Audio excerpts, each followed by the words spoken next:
क्या आपने कभी सोचा है कि आपका सबसे बड़ा दुश्मन कौन है? हालात, दुनिया, किस्मत नहीं। आपका सबसे बड़ा दुश्मन है आपका मन। हाँ, वही मन। सपनों के आसमान पर उड़ता है तो कभी डर और शक की जमीन पर गिरा देता है। सवाल है, क्या आप अपने मन के मालिक हैं या उसके गुलाम? नमस्कार दोस्तों, स्वागत है आपका ऑडियो बुकपीडिया पर, जहां हम आपको दुनिया की महान किताबों का सार देते हैं ताकि आप अपना जीवन बदल सकें। आज हम बात करेंगे एक ऐसी किताब की जो सिखाती है कि इंसान अपनी सोच पर काबू पा ले तो पूरी दुनिया पर राज कर सकता है। How to own your mind. इस पहले अध्याय में हम जानेंगे कि कैसे हमारा मन धोखा देता है और उसे काबू में कैसे किया जाए। तैयार हो जाइए एक ऐसी यात्रा पर जो आपके जीवन का नक्शा बदल सकती है। कहते हैं इंसान की सबसे बड़ी लड़ाई तलवार से नहीं विचारों से होती है। आप सुबह उठते हैं और सोचते हैं आज कुछ बड़ा करेंगे, लेकिन अगले ही पल एक आवाज आती है तुमसे नहीं होगा। ये आवाज कहाँ से आती है? बाहर से नहीं, ये आपके ही भीतर से आती है। और यही है मन की सबसे खतरनाक चाल, आत्मसंदेह। नेपोलियन हिल कहते हैं मन को जीतना ही सफलता की पहली सीढ़ी है। लेकिन कैसे? सुनिए एक कहानी। सन 1918 अमेरिका का एक साधारण सेल्समैन था। चार्ल्स बेचारा हर महीने जीने के लिए जूझता। बार बार असफलता, बार बार रिजेक्शन।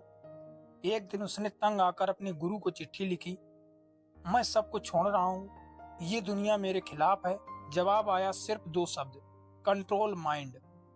चार्ल्स समझ नहीं पाया, पर उसने सोचा चलो कोशिश करते हैं। अगले 30 दिनों तक उसने हर नकारात्मक विचार को पकड़ा और खुद से कहा, मैं मालिक हूं, मेरे विचार मेरे गुलाम।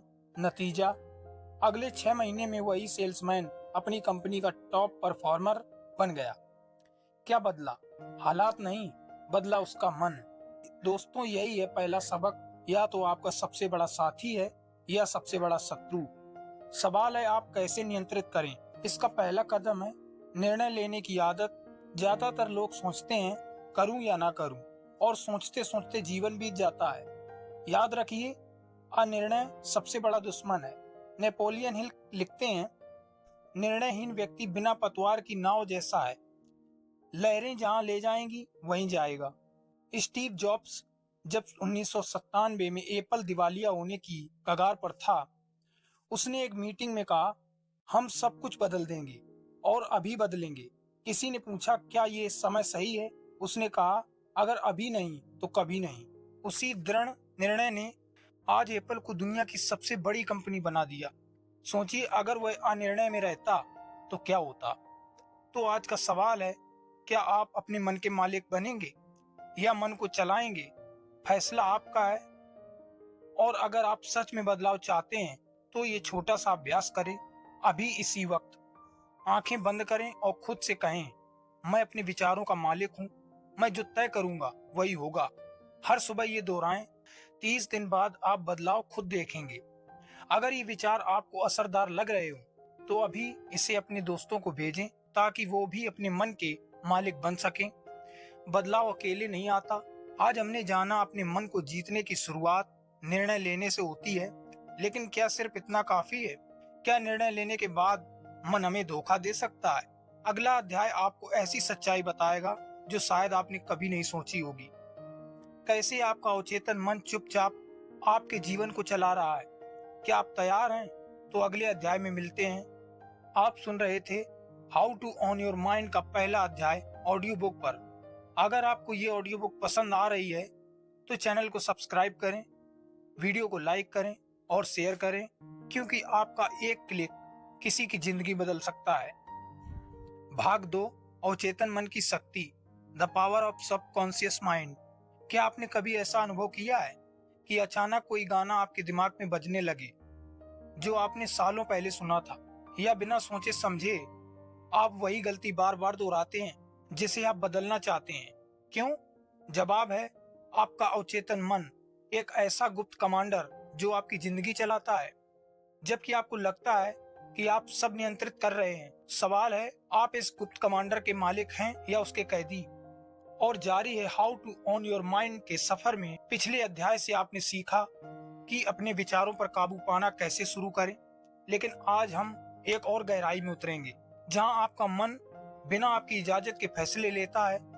इस अध्याय में आप जानेंगे अवचेतन मन क्या है, ये कैसे आपके जीवन को प्रभावित करता है और इसे अपना साथी कैसे बनाया जाए। तैयार हो जाइए सच का सामना करने के लिए। आप सोचते हैं कि आपके फैसले आपके होते हैं।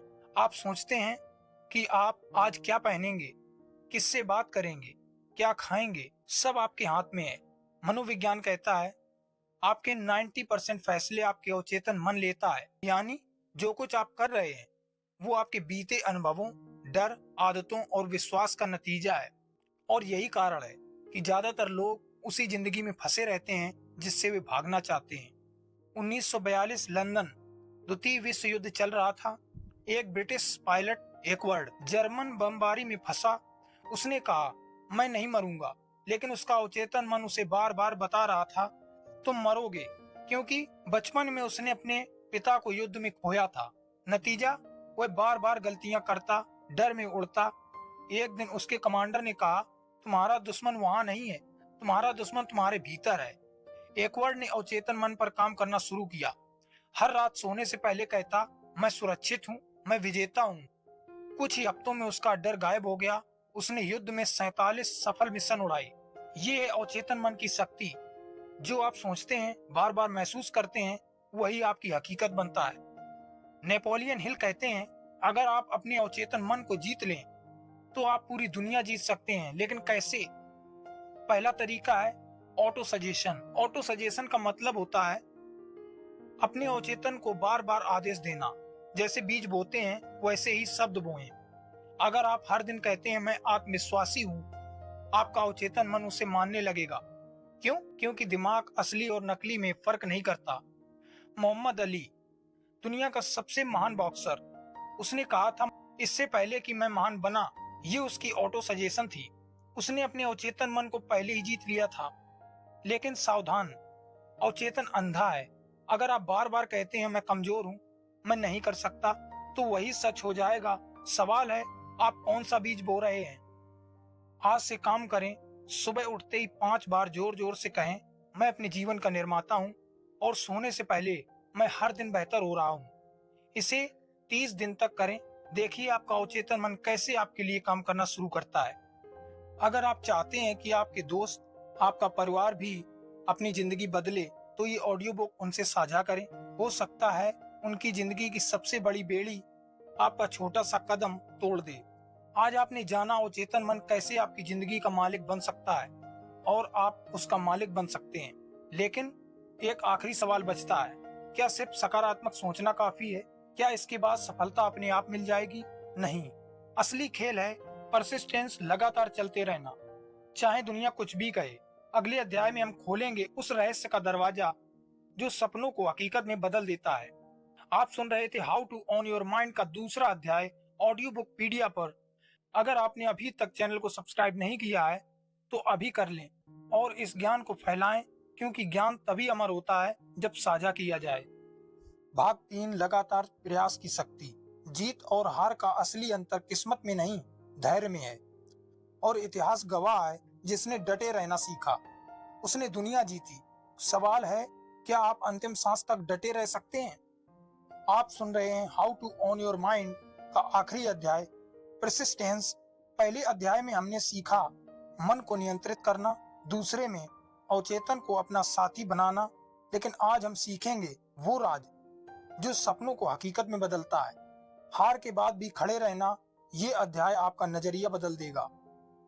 सपना देखना आसान है, शुरुआत करना आसान है, लेकिन बीच का रास्ता वही सबसे कठिन है। वहीं ज्यादातर लोग हार मान लेते हैं। क्यों? क्योंकि उन्हें लगता है अब नहीं हो पाएगा। यही है परसिस्टेंस का असली इम्तिहान। 1903 America, Wright brothers, 2 cycle mechanic. सपना इंसान को उड़ाना। सबने मजाक उड़ाया, पागल हो गए हैं। 100 से ज्यादा बार विफल हुए, हर बार गिरते, चोट खाते, हड्डियां टूटती। लेकिन उन्होंने कहा जब तक उड़ान नहीं भरते हम रुकेंगे नहीं। नतीजा 17 दिसंबर 1903, पहली उड़ान। पूरी दुनिया बदल गई। सोचिए अगर वो 99 बार रुक जाते तो क्या उन्हें वो सफलता मिलती? नेपोलियन हिल कहते हैं, परसिस्टेंस फेथ की परीक्षा है। आप दावा करते हैं कि आप पर विश्वास है, साबित कीजिए डटे रहकर। परसिस्टेंस कोई प्रतिभा नहीं, आदत है। और इसे बनाने के 3 नियम हैं। पहला नियम, स्पष्ट लक्ष्य। बिना लक्ष्य परसिस्टेंस मुमकिन नहीं। आपको पता होना चाहिए कि आप कहां जा रहे हैं। दूसरा नियम, जलता हुआ जुनून। आधे मन से कुछ नहीं होता। जुनून ही वो ईंधन है जो हार के बाद भी उठाता है। नियम 3, असफलता को सबक समझना। हार हार एक सुराग है, कैसे जीते। थॉमस एडिसन 10,000 बार असफल हुए बल्ब बनाने में। उनसे पूछा कैसा लगता है बार बार हार कर। उन्होंने कहा, मैं हारा नहीं, मैंने 10,000 तरीके खोजे जो काम नहीं करते हैं। यही है परसिस्टेंस। सोचिए आपकी जिंदगी में कितनी बार आप रुके जब आप बस एक कदम दूर थे। शायद नौकरी में, शायद प्यार में, शायद अपने सपने में। अगर आपने एक बार और कोशिश की होती तो आज मैं आपसे कहता हूँ, तय करिए कि आप रुकेंगे नहीं। लिखिए अपना लक्ष्य, हर दिन पढ़िए, हारने पर उठिए। दुनिया हंसे, कोई फर्क नहीं, क्योंकि परसिस्टेंस ही वो शक्ति है जो साधारण को असाधारण बनाती है। अगर आपको ये अध्याय झकझोर गया है तो इसे सिर्फ सुनकर मत रहिए, इसे ऐसे इंसान तक पहुंचाइए जो हार मानने वाला है। शायद आपके शेयर से उसका जीवन बदल जाए। 3 अध्याय, 3 सबक, एक जीवन। मन पर काबू पाओ, अवचेतन को साधो और परसिस्टेंस से सपनों को सच करो। अब सवाल ये है, क्या आप सिर्फ सुनेंगे या बदलेंगे? याद रखिए, मन आपका है और भविष्य भी। तो आपने सुना how to own your mind का अंतिम अध्याय ऑडियो बुक पीडिया पर। अगर ये ऑडियो बुक आपके दिल को छू गई तो अभी सब्सक्राइब करें, लाइक करें, शेयर करें। लेकिन ज्ञान फैलाने से नहीं बढ़ता और आपका एक कदम किसी की पूरी दुनिया को बदल सकता है। धन्यवाद।